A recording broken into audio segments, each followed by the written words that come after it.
Dragi prijatelji, pored 60 godina svoga rada u pozorištu, putujući po svetu, ja sam prvi put na jednom ovakvom internacionalnom festivalu.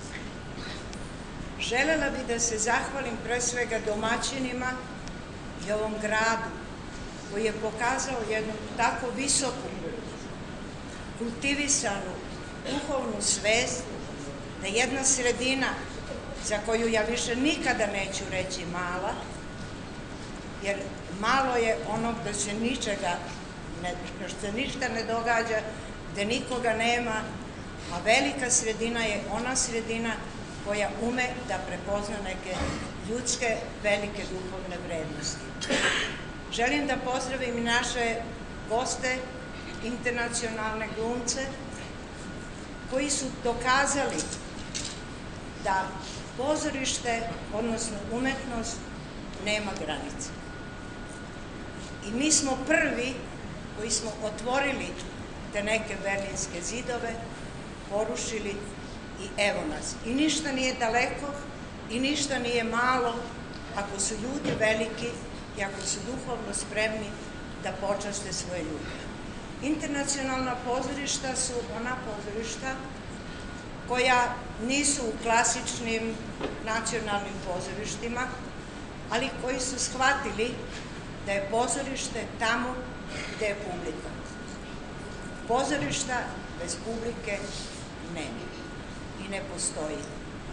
Lepo je što možemo pozdraviti te mlade ljude koji su osetili vrednost ove sredine i shvatili da mogu da prezentuju svoj rad i da će imati sigurno publiku koja će to primetiti.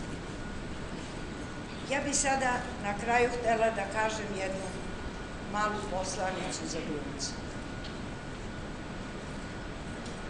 Glumačka umetnost, jedina življena umetnost, smrtna je.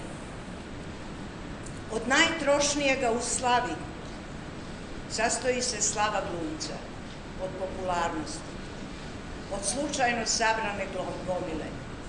Popularnost je kvarljiva roba. Ona može da traje kratko i nikada. Treba trajati. Veliki glumac je samo onaj koji je ceo krug svoga zadatka završio pre izlaska na scenu. Veliki glumac je samo onaj koji nije prodao ni jednu lažnu paru svojoj publici. Glumci su jedini ljudi koji se na kraju svoga mukotrpnog rada na kraju zahvalno klanjaju. Ja vam se klanjam.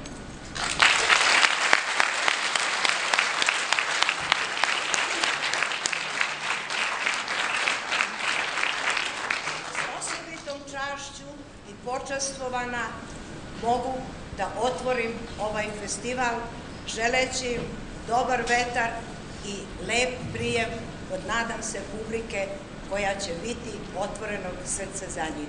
Hvala vam.